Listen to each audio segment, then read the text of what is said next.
Good evening, everybody. Welcome to another edition of Complete Sports Media's podcast. I'm your host, Darren Campbell, and our good friend to my left, right here, Jason Cameron coming in off a great weekend. We get to talk about the UFC and a few other little odds and ends on this weekend. This is the dog days of summer, so not a ton of sports to always talk about, but great UFC card that was in Long Island, New York. Early card for some strange reason. I think that messed up a lot of the fighters and a lot of people watching it, but it ended up being a great card, and I can't wait to break it down with you, buddy. How was your weekend? Weekend was great. Thank you for asking. It was one of my very, very close best friends' birthday. So we had ourselves a good time. We had ourselves a very good time. Nice. So Saturday saw his folks are in town, so saw him and the folks and his older sister. We had lunch, and then we met up with more of his and my friends later on that evening, and then we had a great dinner and drinks at Mahoney and Sons on Falls Creek. It's great. Oh, like down in the in Falls Creek, did you say? Falls Creek, yeah. Oh, nice. Oh, that's a great spot. Yeah, I like it there. Yeah, no, it was good, and yeah, we had a good time. Yeah, Guess Sunday was a little rough. I'm not gonna lie, a little rough. I had a really good weekend. Lorraine's family all had to get together. There was some birthdays around this time, so her extended family all came together. Man, she's got a great family. They get together. Everybody's laughing tons of great food. It's just really, really fun to be around. I don't have a huge extended family around the Lower Mainland here, so it's always nice to get together with all her people. And man, they gave me a nice, huge plate to take for lunch today. I had ribs and salad and cake, and oh man, it was pretty sweet. One of the highlights of my day today. Yeah, it seems that you've learned from the master, me, about how to get that extra food. It does feel good, doesn't it? Yeah, it feels really good. They wanted me to just keep eating it and eating it and eating. I'm like, I'm done. I've had enough ribs. I've had enough everything. Could I have a doggy bag? And they're like, oh, yeah, I guess we can make something like that up. And holy cow, it just came in a nice, huge package. And man, it was sweet today. And but yeah, we had a really good weekend. We got to go to see some comedy again. As I said, I think we paid the first time, and then we've just been getting free tickets, and we won some more. So we went again, and the guy we saw, man, funniest comedian we've seen since we've been going. He's been doing stand-up 20 years or so, and he's been, he's friends with all the comedians really that you've ever heard of that have made it over the past 20 years. But he has been sort of in the shadows a little bit until recently. He became one of the actors on the show Cobra Kai. You know that one, the remake of Karate Kid. Yes, that's awesome. That's fantastic. So I guess he plays Ralph Macchio's uncle, and he's I think he's a kind of a used car salesman. I don't know if he's kind of a schwarmy guy. I think he's an Italian from Jersey, so he's got this, great delivery, great way of talking. All those guys from that area of the world are pretty, they look great. They got the chain and they got that movement. He was hilarious. Oh man, we were really lucky because for some reason the host and the opening acts, usually they have a host and two acts before the main headliner. They didn't even show, so he got to play he got to do the stand-up performance the whole entire time, and wow. it was awesome. The guy is hilarious. Okay, so you know what, then you were treated to the super pro just doing this whole routine, and that's fantastic. Yeah, Brett Ernst is his name. Check him out, any viewers and listeners. Yeah, great guy. Loved it. I approached him I kind of approached him after the show, and I was thinking like I'd really like to like hang out with him somehow, like let's go for a drink, let's go, hang out. But he doesn't drink, he doesn't do anything like that. So I'm like, okay, what can I do? What could I ask him to do? Like, go get some food? I guess. I was like, maybe I could say, hey, let's go to the casino. And then I'm just like, nah, I don't know. I just couldn't ask him. So we never hung out. But I don't know. What would you do when somebody doesn't drink? It's kind of hard to, say, hey, I'll buy you a drink. Let's go and, hang out a little bit. What would you have sort of put out there? I guess nothing else, because that's all I know how to do. I'm just kidding. I would have thrown in the towel immediately. It's just like, but hey, well, you don't do what I do, so I guess we're good. Okay, so let me think here. Maybe, no, I would say go for a hike, but I'm afraid of nature. Like I know that things in nature will try to kill me, because I'm delicious. Yeah. I'm delicious. So, oh man, this is getting really hard. Yeah, I don't know. It was the other thing was we saw the early show, so he had another performance, so I would have had to go and come back, and I don't know, man. But I kind of feel for these comedians sometimes, because it was the first time ever in Vancouver. He was there. I did a show Thursday, Friday, and Saturday, I guess, and then he was gonna head to some other city after that. But you're by yourself, hanging out. You don't know anybody in the city. And I kind of thought, it would be great to hang out, but do something. But mine was drawing a blank on what to do. So just let him go. But hopefully I'll get him on a podcast one day. I'm going to reach out and tell him how great I thought his performance was and how fun it was. And maybe we get a chance to talk to him in this kind of way. That would probably work. We get him on this platform and stuff, and then once you get him on this platform, then you can ask, so what do you like to do? Now he says it's like, no, I just write comedy and read. It's like, oh, okay then. You want to be part of my book reading club? Right. Yeah.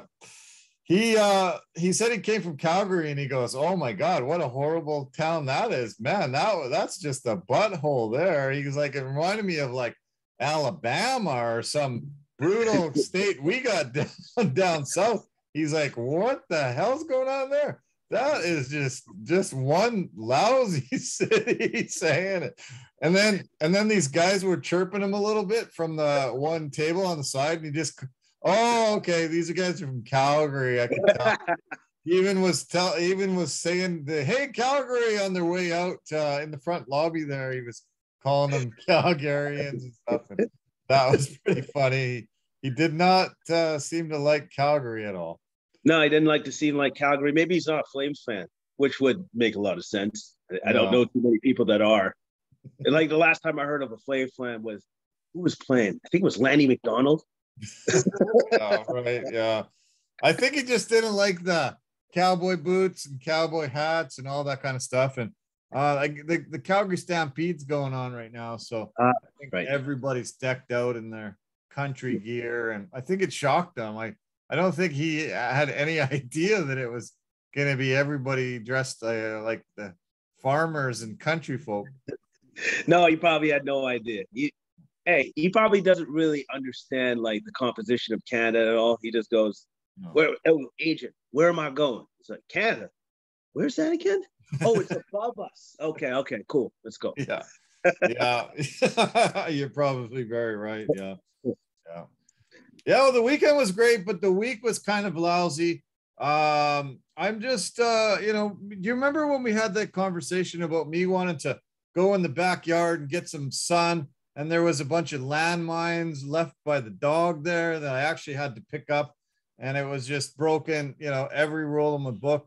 Well, for a couple of days this past week, I had to look after the animals. And my God, what? I don't know. I don't know why people have animals, man. Holy cow. The dog and the cat are puking like crazy all the time. Like This cat, I think, pukes like twice a day, every day. The dog's hacking and puking. Always finding pee and poo everywhere. It's just like, holy cow.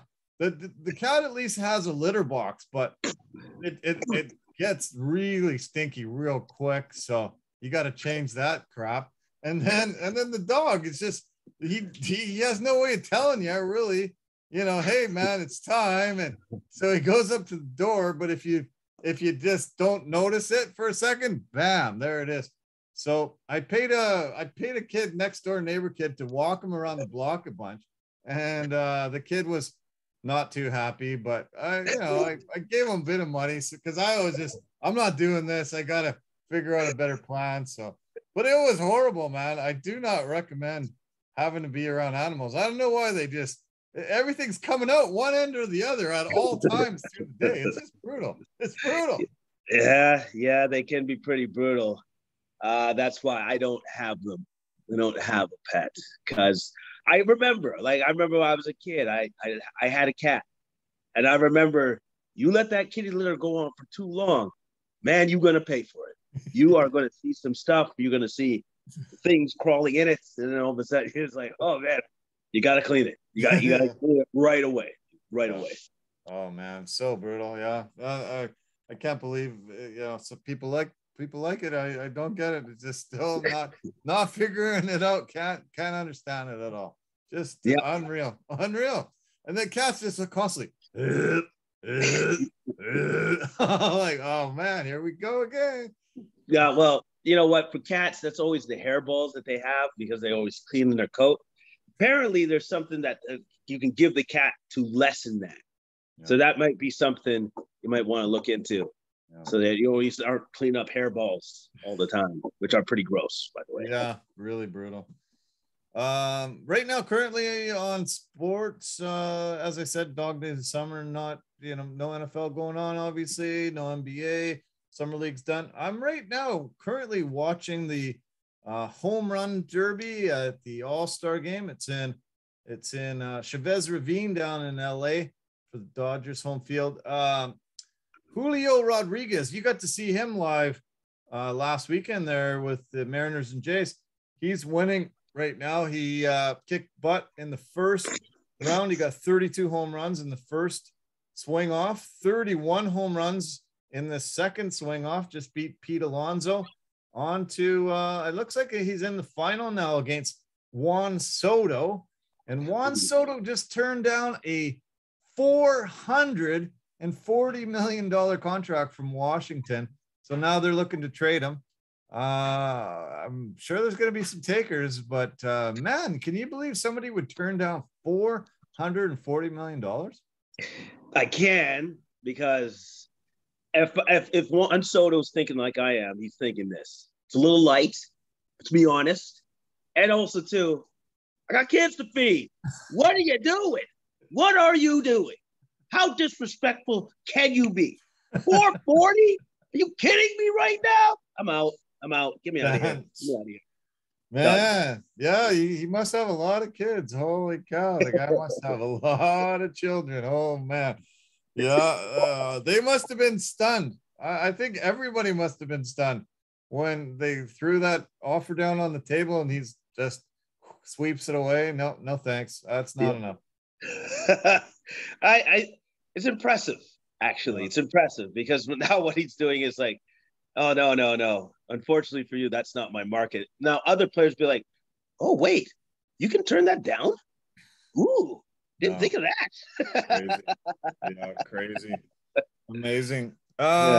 Speaking of contracts, the Phoenix Suns decided to match the offer that the Indiana Pacers gave Deandre Ayton, and he is back with the Suns. I had kind of reported that he was going to Indiana and it was a done deal, and they threw that money down on the table. It was a $133 million contract and for 3 years, I guess. And they said, no, we're matching it. Don't know why they didn't offer him less, because I think they would have got him for less, but they didn't want him to walk for nothing. And so he's back with Phoenix, can't be traded. can't be traded immediately to Indiana. There's a lot of restrictions now. He has veto power on trades and stuff. So it looks like they're probably going to go into the season with him and the team intact. Pretty surprising. Yeah, very surprising turn of events. Because apparently Phoenix matched that offer literally within minutes of when they got it. So it was immediate. Maybe they did it just to see what his market value was. Yeah. And then when they found out, is like, oh, I guess it is what it is then.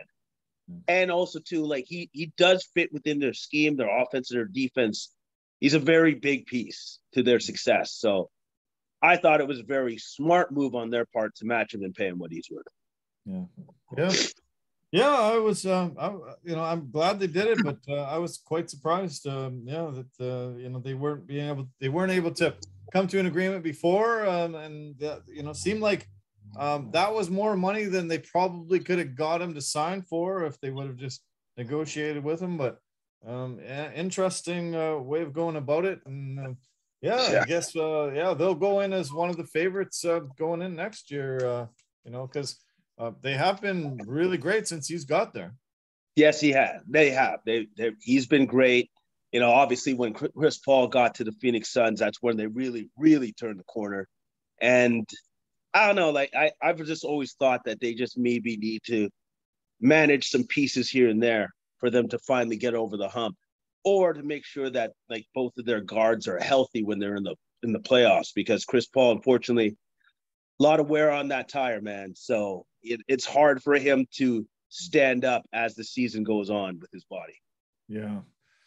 Yeah, they're definitely going to have to give him some rest this year, sort of do that load management like they did with Kawhi Leonard, and bring it, utilize backups and give him a lot less minutes so he can get it a lot more fresh as they get towards the playoffs.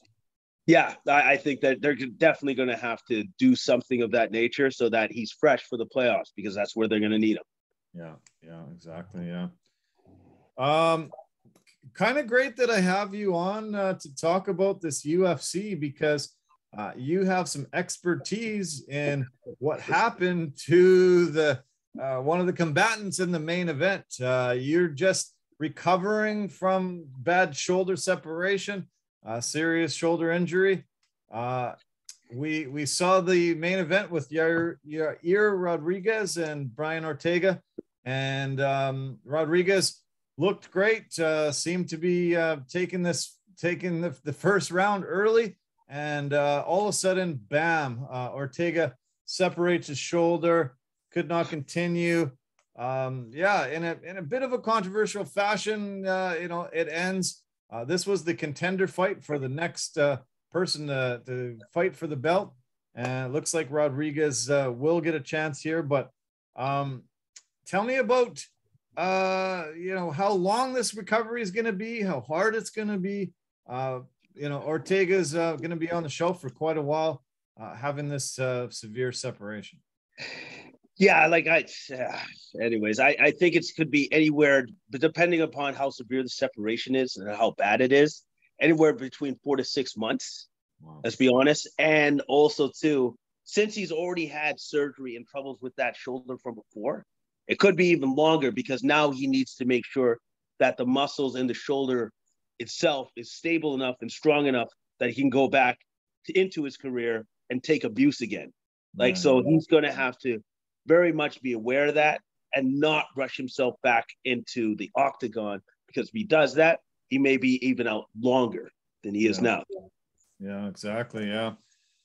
Well, I saw him briefly tap. I don't think many people did, but I saw him briefly tap with his other arm, as it was caught in the arm bar before he pulled it out. It looked like just as he was pulling it out, Yair was letting it go, and but it was a little too late. Popped it right out of place. He had a torn labrum that he had to have the surgery on. He's had surgery on his other shoulder too. So there's going to be some serious rehab, and you don't want to continue to damage it. You continue to get more injuries, so they're going to have to probably wait an extra amount of time You know, guys like me and you, you know, maybe we get back 4 to 6 months, but somebody that's, you know, utilizing that shoulder for everything they do, you know, it could be a little longer, even though they're in, you know, tip-top world-class shape. I'd be a little concerned if I was in his camp, sending him back out there with the shoulder, you know, problems he's already had. Oh, absolutely. Absolutely. That's a concern. So with that being said, he can, like I said, he cannot rush himself back. And it will take as long as it takes now, 4 to 6 months, or anywhere from maybe even 6 to 9 months. But whatever time that is, that's the time that he definitely has to spend away, just to let it rest, let it heal, and then to strengthen it. Because you just don't want to rush that kind of thing, because if he does, then the next time that he injures that, he could be out a lot longer. Yeah. Okay, now with Yair, you know, he was told he gets a title shot against Alexander Volkanovski, but Volkanovski broke his thumb in the second round of his fight against Holloway, had to have surgery on it. He's out about 8 weeks, something like that. So there's talk about Yair maybe fights Josh Emmett for an interim belt. In the meantime, he didn't sound that jazzed about that thrilled about it. Maybe he just waits till Volkanovski's you know, back healthy, and then he gets his title shot finally. Well, I can understand where you're coming from, because he's like, it's too much risk. And plus, I've earned my spot. Just promised it. I earned it. I did it. So I'll wait. Like, I think that's the smart move for him. I would wait too. Yeah. I saw an interview with Volkanovski on the MMA Hour with Ariel Helwani, and Volkanovski was saying that he had a good performance in that fight against Holloway, but he was shocked at USADA coming to his hotel room the night before the fight, waking him up at something like 2 a.m, asking him to pee in a cup and give him a sample. He couldn't go back to sleep, so he took some melatonin. It ended up knocking him out, and he woke up, but he said, when I woke up, I was so groggy. It was brutal. I just felt so lethargic and tired, and just could not shake it out. I just felt horrible. And he said, why would they do this the night before the fight? Did they do that to Holloway too? He said, I don't think so. I haven't heard that. So, you know, that was shocking news to hear that USADA would do that to a guy and not enable him to even have a restful sleep the night before the fight. That is troubling, because like I understand that testing is important. It's paramount to the sport, but this is also their career, and there should be some respect from both sides there. Like, if a guy's getting ready for a major championship fight, he should be allowed to sleep. Let's be honest, man. He should be allowed to sleep. I don't know if Dana White has to talk to somebody about that, but that can't happen again. That's utterly ridiculous. Like, not even championship fight. No fighter should actually have to go through that bullshit before they have the fight. They should not be tested before the night of a fight. Give me a break. That was brutal. Yeah, I was shocked to hear that, and it's you know, good for him to get the victory, but he was obviously a little compromised and not going in full shape. You know, having something like that happen and not being able to get to sleep, so you take something to help you sleep, but then boom, it just really, he said, I drank a bunch of coffee. I kept getting guys to slap me. I just did not feel myself the whole entire day, right into the evening. So that better not happen again. And hopefully the UFC can, you know, make sure that there's at least a proper window where they test them earlier in the day, or, you know, right after the fight or something like that. But, you know, to come, you know, basically in the middle of the night and wake a guy up and try to get a sample, that's just so sick, so brutal. No, it's just ridiculous. Like, I would imagine, I don't know how the contracts are written up, but come on, man, a fighter should be allowed to get their proper rest before they go to war the next day. Yeah. Period. Yeah. This card was in Long Island, New York, at the new UBS Arena. Beautiful facility from all accounts.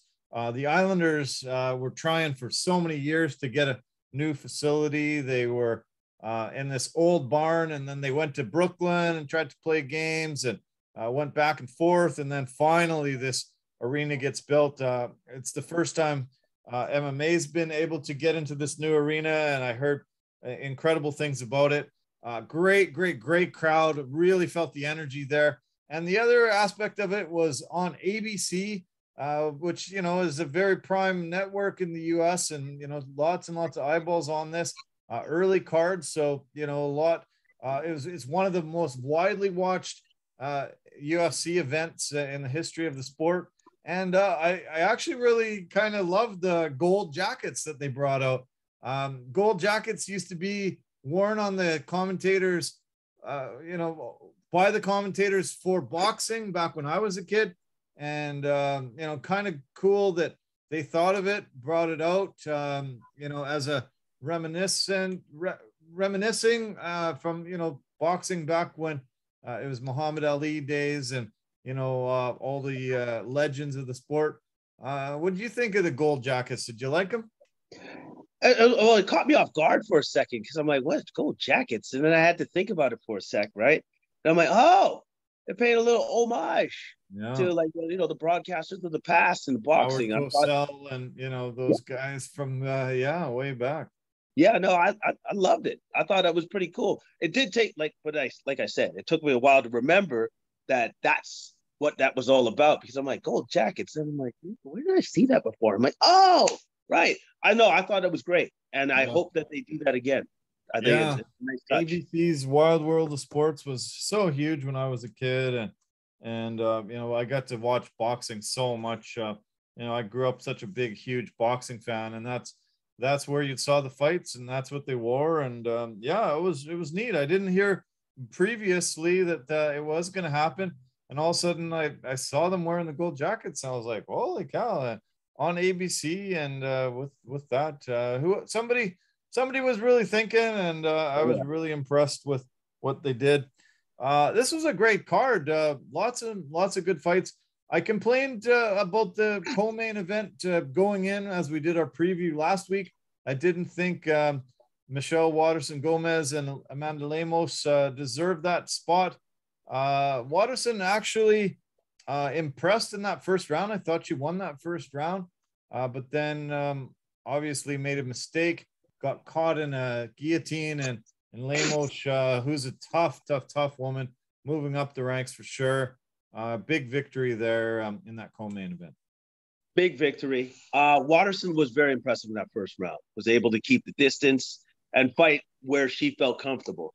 Lemos was slowly trying to close that distance. And then in the second round, where Waterson tried to go for the shot to take her down, Lemos defended it, threw her off balance for a brief second, saw her opportunity, and went for the jumping guillotine and sunk it in. Like, it was actually super impressive because of how quickly she did it, how quick that transition was. Locked it in, locked up her legs so that she couldn't move. She was done. And it was a fantastic victory by Lemos. Fantastic. A little bit tough when the referee doesn't see the tap. Luckily, nothing serious happened, but he was just in the wrong position. Didn't see the tap. Even the commentators, nobody seemed to see the tap. She does tap with both her hands, but the one is underneath both their bodies. The second one was on the top while he was on the one side of them. Didn't see it. But yeah, that kind of thing scares me a little bit when, you know, somebody's tapping their, you know, they don't want to be choked unconscious. Luckily, Lemos let her go, and, you know, everything was fine in the end. Yeah, and also, too, that's Lemos being a great competitor. Yeah. Just actually the same as Rodriguez, too. Great competitor. Let it go immediately. Yeah, and I know it's tough. I know it's tough for the referees, especially with their positioning when they're looking at these fights. But at the end of the day, they always have to try to be aware to put themselves in a position where they can see these taps, or else serious injury can happen. Yeah, that was Kevin McDonald was the ref there. We don't see him in the UFC very often. He does a ton of the Bellator, PFL, other regional fights. He was on, I think he was a ref on 2 or 3 of the fights on this card. Don't see him a lot. I think he's got a lot of experience, but just in the wrong place at the wrong time. But Amanda Lemos, I think look out this women's strawweight division. I think she's going to be a force to be reckoned with. She looks in such great shape, and she's good, on her feet as well as in the submission game. Look out. I think the sky's the limit for her. Yeah, no, she's going to be going up those ranks pretty quickly, and I'm curious to see who they're going to set her up with next. It's got to be obviously somebody, obviously in the top 10, but probably I would say somewhere possibly between 7 and 5. I think that's probably your next fight. Yeah, I think you're right. Yeah. Okay, let's talk about the welterweight fight that just preceded that. The Leech Li Jingliang against Muslim Salikov. Salikov is an absolute legend. Kickboxing, I think he had 185 kickboxing fights in his career. And Lee mentioned it in his post-fight interview that this guy is an absolute legend in China, an absolute legend around the world. He was just touched that he would actually get a shot at this guy. And that was an amazing fight. I was really impressed with the Leech and getting the big victory there. I was super impressed because Salikov is a master in the stand-up. He is. He's just a master in the stand-up. And especially I want to say it was the first round where Salikov basically just missed him with a spinning kick. Just missed him. Yeah. Where I'm like, he connects with that dude goes out. Seriously out. Yeah. But at the same time, I was very impressed with Lee and he was just patient. He was patient and he pressured him, but not so much that he always put himself in danger, but just enough that, Salikov always had to be aware of him, always had to be aware. And then finally, in the second, when he hit him with that huge right, and then he hit him again, and then it was over. I was impressed by that. I was impressed by that when he dropped him and then finished him with ground and pound. But man, impressive. Yeah. I kind of felt like it might have been an early stoppage. What was your thought? I thought it was all right. I thought it was all right just because of the fact that he would have been taking more punishment. I don't think he was going to be able to recover from those shots that he already took. I just didn't think that was going to be a thing. He was just going to get beat up more. Okay. He has now the second most knockouts in welterweight history, just behind Matt Brown, and the third most finishes. Brown's at the top again in that category too. But that massive right that just wobbled him, and then got a shot just as he was going down. But I kind of felt like it was a little bit early. I would have really preferred to see him given a little more of a chance, but he probably would have taken a bit more abuse. But this guy's been in a lot of wars, and I think I would have loved to see him get a shot to come back. Watch it, give me some comments on this video. I think it was just a little early for my liking. If I would have been in there, I would have let him get an opportunity to try to take him down or get back up anyway. I understand that. So what you were saying is you would have preferred the referee to have refereed it like the fight previous to that fight. Yeah, exactly. Yeah. Because exactly. that amazing. Yeah, that was amazing. This was the fight between Matt Schnell and Sue Mudaraj. Man, one of my favorite fights ever seen. I really did. I really thought that second round was just a classic, epic fight, epic round, and yeah, just fight round of the year, and possibly one of my favorite rounds that I've ever seen, because Schnell was in a ton of trouble. Jacob Montalvo gave him every opportunity to come back, and he did, and he got the big victory. It was awesome. Yeah, it was massive victory by Schnell. He definitely exercised his will in that fight, because Sumodarji in the second, I think, hurt him at least 4 to 5 times, wobbled him. Yeah. And Schnell was just like, I'll just keep coming forward. Like, even at one point in time, Cormier is like, why is he? You should wrap him up. I don't get what he's doing. He's still fighting him. You should wrap him up, try to clear his head. And it's like, no, Matt Schnell's like, that is not my style. I'm going to go forward. Yeah. It was a fantastic fight. One heck of a fight. He's so tough. He's unbelievable.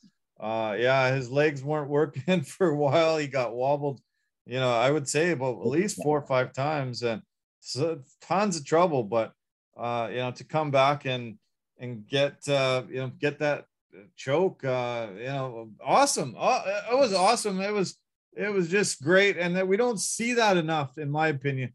I can point to some incredible comeback fights, and just too often a guy gets in a little bit of trouble and boom, they jump in, stop the fight, no more.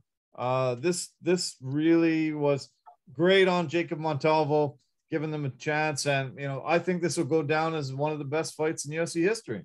Oh, absolutely, man. Like, even when Sumodarji was getting ground and pounded, his face beaten in, ref still didn't stop. Yeah. And then he reversed it anyways. You're just like, oh my God. But then by that time, Schnell was slowly working in the triangle choke and then finally got him, right? But still, great referee. That was fantastic referee. Absolutely loved it. So great. Okay, the other fight too, between Shane Burgos and Charles Air Jourdain. Hell of a great fight. Really loved it. Obviously, we're Canadian. We do side with some of the Canadian boys, and I love Jourdain. What he can bring is just incredible. Unfortunately, really by slim margin, lost that first round. Definitely lost the second round, but that third round had Burgos in so much trouble as well. Burgos is tough as nails and survived that fight to pull out the decision win. Jourdain, I think he deserved a 10-8. Didn't get that knockdown, which would have, I think, solidified for sure that 10-8. I think one judge did give him a 10-8, but he needed it on all 3 judges to, end up getting a draw. But that's the one tough part about MMA, where a guy can squeak out 2 of the rounds, and the other guy can just absolutely dominate one of the rounds and almost finish it, but lose the fight in a decision. Yeah, and great fight, but Jourdain had to know that obviously he was behind, because Burgos backpacked him twice, right? Jumped on his back, backpacked him the first round and the second round. But also, too, Jourdain is smart enough to know, and his neck must have been killing him, because those were hard neck cranks, by the way. Yeah. Super hard. But Jourdain had to have known, it's like, that guy's legs are done. They are toast. Yeah. Time to turn it up, which he did. Almost got him, but just not enough. And Burgos is that tough. So, yeah, Burgos is, definitely one of the toughest guys in MMA, and pulled out the win. I wouldn't hang your head though, Charles. Great performance, and I loved it. You just needed to, just squeak out one of the other first 2 rounds, and you had that. But great third round, super fun to watch. The fight that kicked off the main card was the fight between Lauren Murphy and Misha Tate, 2 veterans of the sport, and this was a great battle. Lauren Murphy ended up pulling out the victory. Misha was getting one of her, definitely had some damage to one of her eyes, and it was closing. I think that affected her in a lot of ways. And I thought Lauren was definitely the better fighter in this one. Most certainly. Tate usually will go to her grappling at some point in the fight against any of her fights. And she did not have a grappling advantage against Lauren Murphy. She was able to fight off all of those grappling attacks of Tate, neutralize them. And then also too, Tate I noticed this in this fight. She didn't have very good head movement. Her head was like a sitting duck. It was just a target. And Murphy teed off on that, shut one of her eyes, which made it harder for her to continue the fight because she didn't see anything coming from that side of her face. Yeah. And yeah, man, Murphy was just a step ahead for sure in this fight. Yeah, you're right. Yep. Murphy ended up calling out the winner between Andrade and Fior, but Andrade, I heard, got hurt. So Caitlin Chukagian is fighting there. So we'll see what happens. September 3rd, Chukagian and Fior are fighting. I guess she might get the winner of that one. But yeah, back to the drawing board for Misha. She really has her eyes set on trying to get back up into that title picture, but takes a step back down the rankings with that loss. So okay, featured prelim fight. Really big knockout from Puna. Punahele Soriano gets the big KO. What'd you think about that one? Well, you had two super powerful combatants. I knew that this was not going to go to decision. I was just going to take some sort of strike for one of these guys because they're just such heavy hitters. Yeah. And especially Lungiambula, Bula, and his leg kicks were crazy. Even Cormier was just like, look at that dude's thigh. Look at his leg. Look at the leg. My goodness. Yeah, when his shorts got tucked up a little bit, you could just see the meat of his thigh, and holy cow, it was hilarious. Once he pointed that out, you couldn't look really at anything else. It was just like, holy, does he ever have a crazy looking thigh there? Yeah, no, he had quite the ham hock for a thigh. And then in the second round, where he threw that quick leg kick, actually, very quick, Soriano blocked it and then came with the huge left, dropped him. And then boom, boom, well, he had him flattened out and it was over quick. Like, Soriano, you got to remember that dude has power for days. Yeah. That was a massive knockout. And the Hawaiian just, once he dropped him and just bam, bam, bam. And he just kept saying 50K, baby, 50K, baby. And he got one of the bonuses. Huge. Murgliata saved Lunganbola. Saved him. And but really good victory by Puna. Okay, the bantamweight fight between Ricky Simone and Jack Shore, you mentioned last week as something that you were really excited about, and as so was I. And Ricky Simone gave Jack Shore his first professional loss, and looked really, really spectacular in doing so. Very amazing submission win. And this was another really great fight. But Jack Shore took the loss, first one of his career. Yeah, because Simone is just that good. He had a fantastic game plan against Jack Shore, which is don't give him any space. I'm just going to keep grappling you. Even if I can't get you to the ground, I'll push you up against the cage and win those battles up against the cage, which is what he did the entire time. Yeah. And also too, when he did dart in and have his combination shots, they were fast. Yeah. I was actually very impressed with his speed, with his punches that he was throwing. And then eventually when he hit him, took him down to the ground with that huge slam that he had in the second round, massive slam, then it gets the arm triangle finish. I was just impressed with his all-around game. The fight plan that they had for Jack Shore was perfect, and he executed it perfectly. Yeah, man, it was nice. He's on a 5-fight winning streak. Called out Sean O'Malley. He said that Sugar Show's over. I'm the sweetest thing in this division, and he just walked off, dropped the mic, and that was over. Pretty cool call out.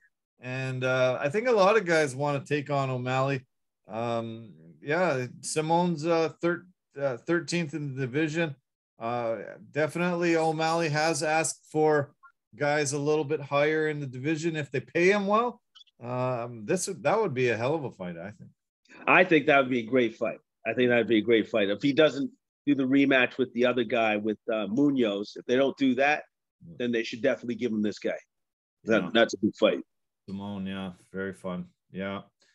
Okay. Senor Perfecto was in a lot of trouble against Herbert Burns, but Bill Algeo ended up getting the victory and got a big knockout second round. Burns seemed to really get tired out pretty damn fast and wasn't unable to get that finish, and then that just seemed like he was just done. Yeah, no, he was super done. He was massively done. Like I'm looking at it from the first round where he almost gets the triangle choke, right? Almost gets him. At the same time, I'm like, how is he fighting that off? Because that triangle choke was in there for a long time. Yeah. And then after it was done, then Burns just seemed like he had nothing left. That was it. Like he burned him out. But apparently, though, he suffered a knee injury from that fight. Yeah. And so he re-injured the knee that he had surgery on. And again, that's what we were talking about with Ortega. Yeah. If you rush back and you're not ready, you're just gonna hurt yourself again. You're gonna cost yourself money, and then you're gonna be on the shelf for a lot longer. So maybe he took this fight and didn't give himself long enough to heal because he hurt himself. Yeah, it was too bad. He definitely burned himself out, and unfortunately has that injury too that seemed like it had re-aggravated it too. So Gilbert was there and giving him as much advice as he could, but when you got a pre-existing injury and it flares up again, there's nothing really that you can do. So and the call out by Algeo was Chase Hooper. He was pretty angry and yelled that out. Wants to I don't know what he called him, but something not very nice, and called him. Yeah. Chase Hooper, another guy that's one of those guys that you're surprised at how tough is. He's super skinny, young, but sometimes careful what you call out and what you ask for. Yeah, careful what you wish for, because now that's saying, now I'm coming. I just won mine. This is gonna be good. Yeah, big fight though, if they make it. Dustin Jacoby, great to see him get the big knockout victory. I can't believe how powerful and big Jung Da-un is. Man, he doesn't look like he could make that middleweight. That light heavyweight weight cut. It looks like he's just massive. But Jacoby in his second time in the UFC is really looking great, and I was very impressed with the big walk-off KO there. Oh yeah, I was super impressed. He got that in the first round, but Jung did look huge compared to Jacoby. I was just like, oh, okay, but didn't seem to bother Jacoby none. So he's just like, oh, I'll just take you out like I normally would have anyways, which is exactly what he did with a huge left walk-off KO. Although it was funny in the post-fight interview, he did say it's like, oh. I like his corner was like, go back in there and finish him. He's like, oh, it's not done yet. Oh no, wait, it is done. Yeah, he walked away, and then I think the referee was kind of unsure what to do, and then I think that was Kevin McDonald again. We mentioned him earlier, and then the corner's like, hey, no, he's not done, and then McDonald's like, yeah, no, he's done. It was pretty funny here because he had just walked away, and he's lucky that Da-un was damaged enough that he didn't get back up, and it was funny. He called out Daniel Cormier to say he's going to kick him on his butt on the golf course. We'll see what happens there. You don't usually hear golfing call outs in the UFC. Dustin Jacoby, I saw an interview with him as well today. Man, I like this guy. I really think he's fun. He talked about being in the UFC as a young guy, got cut, decided to go into Glory Kickboxing, ended up moving himself up the ranks and got a title shot. Didn't win the title, decided to get back into MMA and had to go the Dana White Contender Series route. He said it was really weird. I had to check my ego because, you know, I had been there already. I had a lot of fights on my resume. A lot of the guys that I was fighting were 2-0, 3-0, and they're trying to become contenders. Got back in the UFC. Now he's on a 7-fight win streak, 9-fight unbeaten streak, and really becoming somebody to look out for in this division. Ranked fighter, and yeah, just really doing great in this second coming of his career. Yeah, and also too, like I think, you know, with experience breeds wisdom, and I think he's just wiser this time around, this go around in the UFC. Yeah. Like he's just better, and he gets it. He understands what he needs to do, where his real strengths lie, where his weaknesses are, which he's trying to shore up to properly to the best of his ability. But yeah, he's on this fight winning streak for a reason, for a real reason. He said that he had in mind a football career. He went to college 4 years as a football player. He has a twin brother who was a fighter. He said, I was never a fighter growing up. My twin brother was a snap show. He would just get angry when we were out, and he would just fight on the street and bars, wherever they were, all the time. And he said, I never was. And then suddenly my brother called me up and said, I got to fight this Saturday. And he goes, what do you mean? How are you scheduling a fight? He goes, yeah, I'm in this mixed martial arts promotion, and I got this fight on Saturday. And he goes, really? He's like, what's MMA? What's that even mean? And he said he didn't even know. He was 20 years old, never even heard of mixed martial arts, never heard of the UFC, never heard of anything. Went to his brother's fight. Brother won. And he said, yeah, I thought, I could kick these guys' butts. And he went in a few months later at his first fight. And yeah, the rest is history. I think he got into MMA about 12 years ago, and has had a great MMA career, great kickboxing career, and didn't know anything about fighting until he was 20 years old. Which is amazing. Like that's actually how high his aptitude for the fight game is, that he came in that old and has been able to transfer that into a very successful career. Yeah. The other funny story that he told was that first fight that he had, he KO'd the guy in 55 seconds.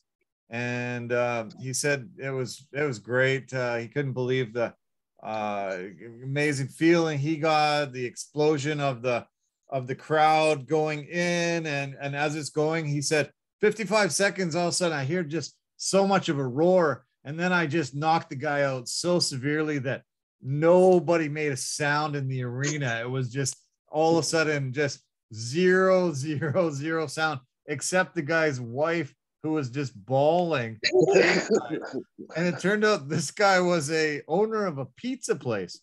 And he said that he ordered a pizza a couple days later, and the guy was about to send out his delivery guy. And he goes, hey, I think I know that guy. I'm going to deliver the pizza to him.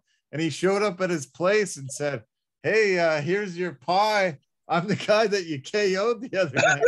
They ended up having a big laugh about it. And he's like, you're delivering pizzas? That's your job? He goes, well, I own the place. I saw your name and decided I would personally deliver it and say, way to go. Good KO on me, man.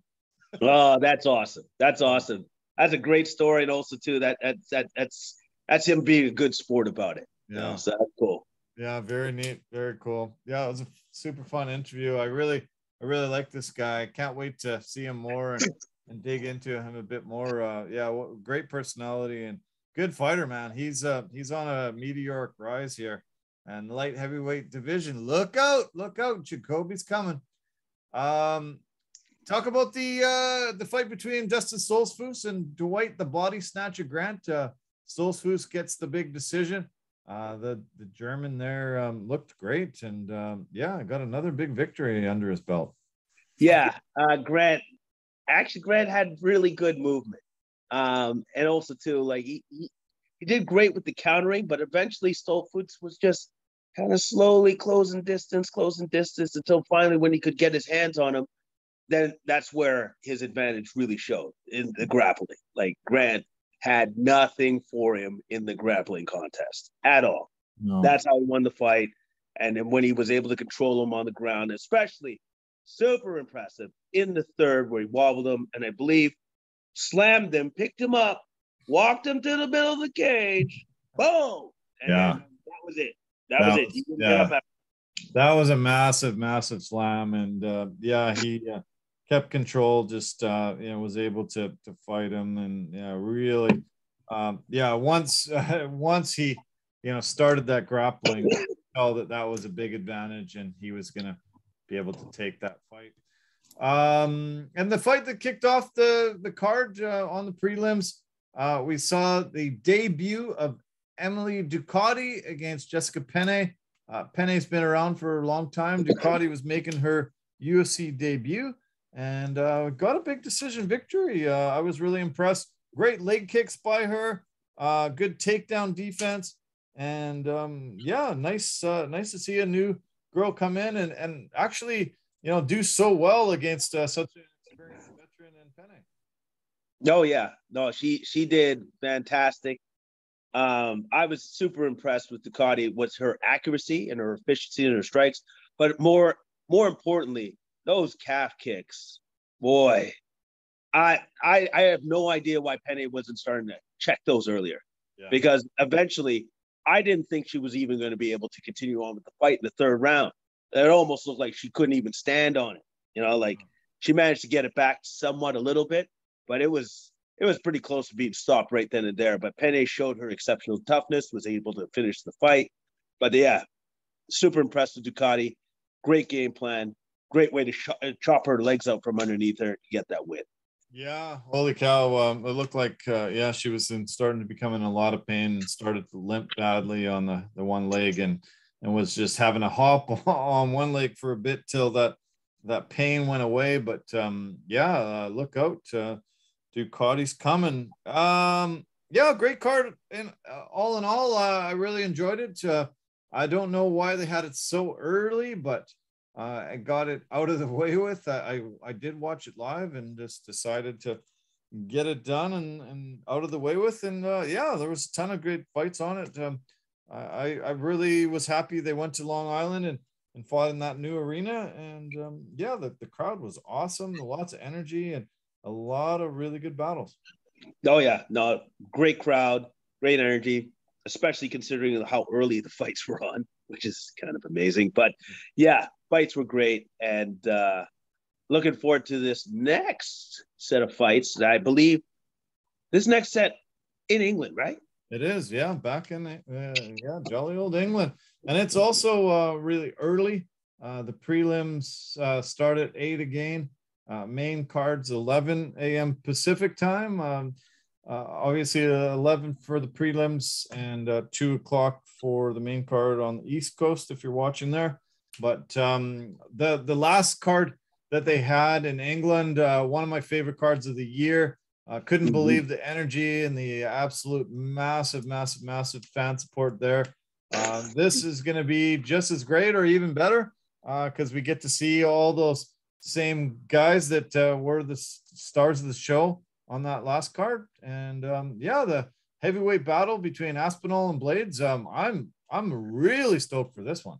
Yeah, I am very stoked for this one because Blades is definitely going to try to slam Aspinall to the ground. Aspinall knows this is going to happen, so his takedown defense has to be on point. It absolutely has to be on point. Yeah. Or also, too, he's probably going to be practicing doing those uppercuts or knees, anything to deter Blades from doing those shots all the time. Yeah. It's a great matchup. I can't wait to see it. I can't wait to see who wins. I don't think this one goes to decision, by the way. I think it ends before we get to the end. Yeah. Yeah, totally. Yeah, I think you're right. Yeah, I would be shocked if this doesn't end quite early. I think these guys are both super tough and two of the best heavyweight fighters on the planet. So, as I said, we've got some really great guys on the card. We get to see Paddy Pimblett again. We got to see Molly Meatball McCann, Paul Craig. My God, this card is super stacked, and it's so great that they get two cards so close together. Dana really honored his word and said, this was one of my favorite cards ever. We're going to come back soon, and they are back. No, he kept his word. They are back, and he put together another great fight card for sure. Even the co-main with Jack Hermanson, Chris Curtis, those couldn't be two different fighters. Yeah. They're so different in their approach. And again, great matchup, great matchmaking for that particular fight. I'm also very much looking forward to even the Volkan Ozdemir Paul Craig fight. Yeah. Volkan Ozdemir has to know this. Don't go to the ground with that guy, or I'm going to lose something that's very valuable to me. Either it might be a leg, a knee, an arm, something that I need for my day-to-day. So I just won't do it. I will not. Yeah, exactly. Yeah, we get to see Alexander Gustafsson against Nikita Krylov.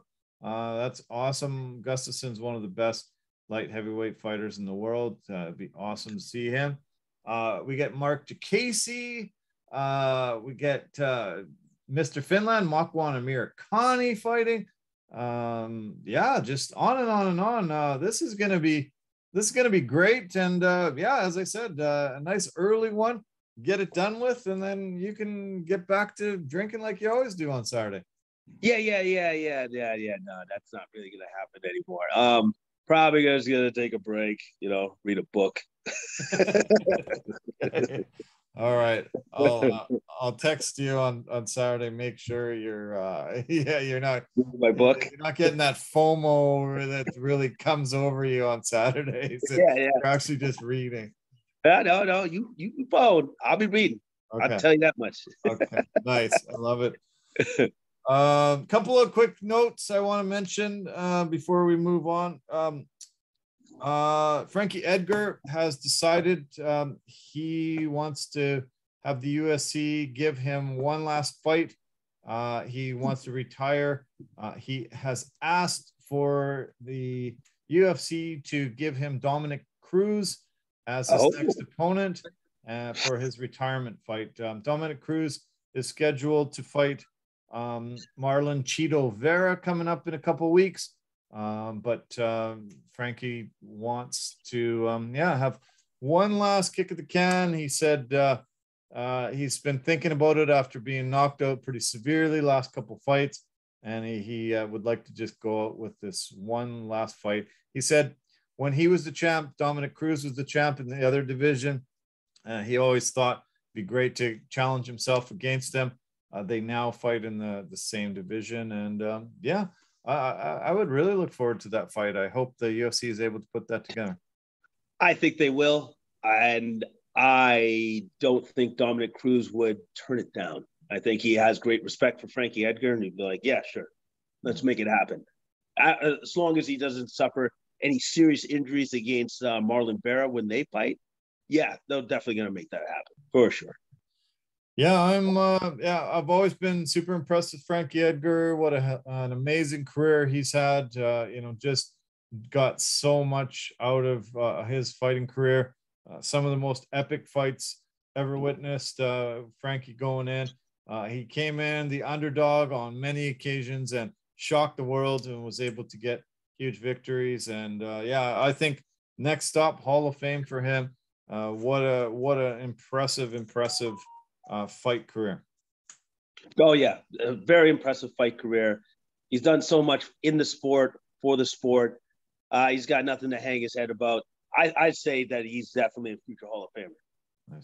Nice. One last note. They did make the fight between Charles Oliveira and Islam Makachev for the belt, and Oliveira got his belt taken away. They have decided that Makachev will be the next opponent for him. This will go down October 22nd. something to seriously look forward to. I think Oliveira, might have a lot of trouble with Makachev, but we'll see. This is going to be fun to watch. It's going to be great to watch, man. Not a given that Oliveira can beat him. I'd say this, to me, that fight is literally a toss-up. I have no idea who's going to win that fight, but it's going to be a barn burner. And you know this, Oliveira can come back. He can come back, and he's shown it time and time again. So it's going to be a great fight. Yeah, that's going to be amazing. Yeah. Just a quick NBA note. Lots of talk about James Harden and how poor his career arc is starting to go down. He has said that he had a lot of injury troubles last year that he didn't make public. He said he's healthy now. He wants to return to the top of the game. He went to the 76ers management and said, do not worry about my contract status. He turned down his player option that was going to pay him $47 million. Turned that down. He said, I want you to build this team, bring in a ton of guys, make sure we've got depth at every position, and then pay me whatever you can fit into that salary cap. So he's taken a huge pay cut and has, suddenly rededicated himself, he says, and he wants to run after a title. He said nothing else matters to him but a title shot now and going for it. And he said, he wanted them to have the money they needed to really solidify the lineup and make it deep like they needed to.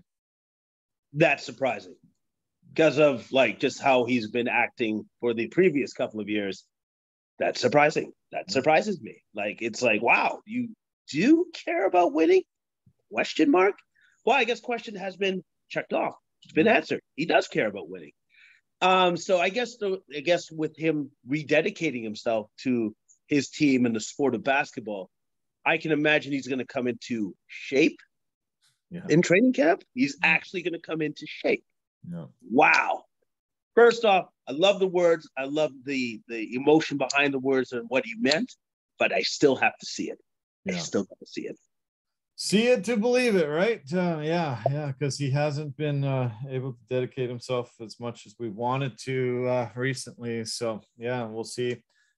Still lots of talk about what the Lakers are going to do, what the Nets are going to do. Those two teams went into last year, the oldest two teams in the league, and they both imploded, had terrible years. The Lakers are still pretty intact. The Nets have splintered off. Nobody knows what's happening with Kyrie and KD and everything, but there's still a ton of rumors that Kyrie's landing place will be with the Lakers. They're trying to get a third team interested in Westbrook. He can go somewhere, but nobody really wants to take on Westbrook's salary, especially where he stands now, how he just will refuse to, change his game to fit, what's needed. So I don't know how this is going to play out, but I'm surprised it's dragging on and on through the free agency period so long. And we still don't have any clarity what's going to happen. Well, I think the Nets are just we have to have some value coming back to us, especially if we're going to trade Kevin Durant, number one. And then also number two, if you want us to take on Westbrook, I think they want picks from LA. And LA is no, we only gave you a certain number of picks. And they're well, we need more, right? Because then we have to take on his enormous contract. So, there's still a lot of work to be worked out between the two teams if they go that route. And then also, too, like I said, the Nets are just looking for their best value deals that they can make. Kind of like how Danny Ainge, who's a master at doing this stuff, got the most out of trading Rudy Gobert to the Minnesota Timberwolves. If you can do something like that, I think the Nets would be very happy. Yeah, geez. Yeah, I couldn't believe how much they got for Gobert. It was incredible. And it would be amazing. And Kevin Durant, so much better. There's a lot of guys that are much better than Rudy Gobert out there. And for the King's ransom they got, what are these guys worth now? If you can get that for Gobert, what can you get for some of these other huge pieces? Exactly, right. And so the Nets are looking at probably that trade in particular, being like, well, we actually have Kevin Durant though, so yeah.